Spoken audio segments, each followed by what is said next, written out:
you know, for everything that has an advantage, there will also be a disadvantage. Yes, the advantage is that, you know, voters will be able to participate. It will be easier on the voters. They will be able to, you know, vote simultaneously. But the opposition, not just the PDP now, other members of the opposition have also raised alarm that this process could be manipulated at the end of the day, because you could have miraculous numbers, you know, of those who voted being collated at the end of the day. What do you say to that? See, you have your agent there. The agent is there, is your eyes. We know that agents in the past have been compromised. That is, you have the agent that can compromise, right? You have your agents.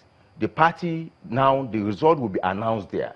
That means the voters are there to monitor what happened in the place. Secondly, we have been complaining. Collations are done in the night. Now we have reduced that, since that we have, the voter will be there after voting, after accreditation, the voter will proceed to vote. So that means we are reducing the time, where in the night people will sit down and write results.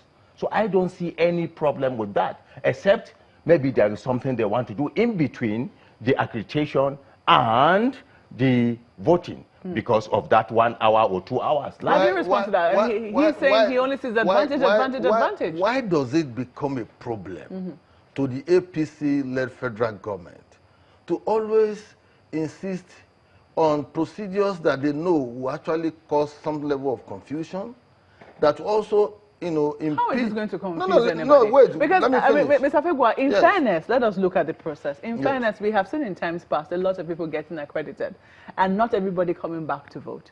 And people have also complained, just a moment, a lot of people have also complained that the process has been cumbersome on voters. Perhaps that's the reason why they do not turn up. So, indeed, that could be an advantage. But then you have also raised this. He's explained that this could also, you know, reduce the collation time and, you know, ensure that things are not done in the night and are done in the break of day. You see, when you have finished accrediting, voting of maximum of 500 persons won't take more than 1 hour, 30 minutes. Except you have other ulterior motives or manipulation you want to do. Once you finish accreditation, what you are given is just the ballot paper. You thumb, you go. You turn print, you go. You turn print, you go. Because why are we saying this? Once you finish accreditation, you will know the numbers of those who are validly qualified to vote at that particular polling unit. And when you have them, if there are 500 in one case, fine. By the time you complete voting, both invalid votes, both valid votes, when you count, they must not exceed 500. But in this case of accreditation and simultaneously voting, somebody can vote here and go to another polling unit to go and vote. That I can tell you, because we know what people do when it comes to election manipulation. Now, he said that he also observed the fact that you did not raise these objections in the off-season elections that were conducted in the States. This is the first time the opposition is raising this alarm. No, that's not true. That's not true. Those are isolated elections. So especially with the process. Because that was when INEC experimented with this simultaneous accreditation. Those are isolated elections. They said they were test running a process. And we have seen that the process that was being test run was faulty, and that's why we are saying no. And some part of this process was actually integrated in the electoral bill that was presented to the Mr. President, for which he refused to assent. And so, to that extent, having experimented, we have seen the flaws in that process. That's why we are advising that rather than what's the problem here? Let us take a middle road solution. Solution is that accredit, then you vote. That's it. We finish accreditation, you can't remember. In this place, the electoral officer will say, 400 has been accredited here. He shut down his card reader. He keeps it in one corner, and people vote. When they vote, they count. It is better than any other thing. And just to quickly respond to him with respect to international commission and what have you. The campaign rally in Kano that where APC brought mercenaries from Niger Republic is also an issue that needs to be looked into, because that's a breach of international protocol. Mercenaries? Yes, I call them mercenaries because they have no role to play whatsoever in Nigerian elections with respect to participating in a rally of a presidential candidate. INEC says there's no law prohibiting INEC is not in a position to interpret law. In campaigns. No, INEC is not in a position to interpret laws. The judiciary they're not in a position to interpret laws, but they're in a position to know if those kind of laws exist. Okay. Oh, so now if they're in in a position to know whether that's going to. I'm telling you that international conventions and diplomatic laws forbid that another nationals from other countries will come and invade your country and participate in rallies. Invade? Yes, I call that invasion. If you see the convoy when they were going back, you'll be wondering what has happened to our borders. What if they were invited? Why will you be inviting outsiders to come and participate in our this is our election? On the one hand, you complain about us internationalizing these elections. On the other hand, you are bringing people to come and participate in your own. How do you respond to that? Because the PDP has also said that the APC plans to bring in foreigners. Yes, to vote. We discussed this thing with one of the spokesmen on the politics today, and I think they failed to show palpable evidence.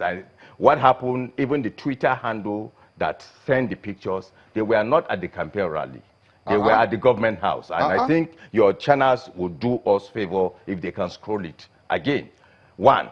Then we'll go to the Electoral Act that specify what is expected of any political party and offenses in electionary rallies.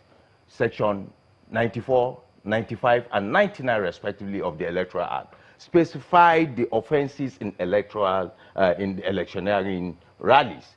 If there is any breach of that, what I expected of PDP is to approach the court, to seek interpretation, to seek redress of that particular district. You see, this is PDP for you. We are discussing one issue. Quickly, there is another no, you made reference to the... You get my point. And I think this is it. Since the Electoral Act he was mentioning, that they keep on saying this thing, to tell the people that, look, the president has violated electoral... This is my time, my brother. This is my time. This is PDP for you. Maybe this is the way they do. I was going to rephrase the question. You have done some explaining now, but you know, some people will say that if they came to felicitate with the president during his campaign, what are the chances that foreigners will not come? Let me just put it this way. I have not explained this thing to you in detail. The Niger, you see, I love investigative journalism.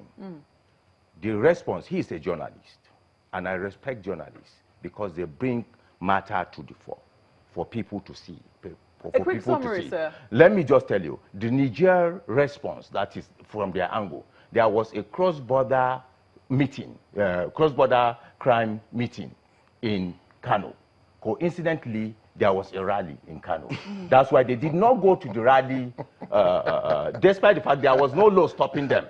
There is a letter. But there was no... You showed the letter. You see, there's a letter written by the Nigerian authorities. Do you get my point? 16 delegations, 16 member delegations. Where are those documents, the letter? Leading people. I will show you where we go out now. I'll show it to the public, show it to the world, show it to Nigeria. It's on my phone. That is it. It's on my phone. I will show it to you. For you. No, I will show it to you. That is it. Well, gentlemen, I'm sure that if I ask both of you, you will both say that your candidates will each win in the elections. Is that right?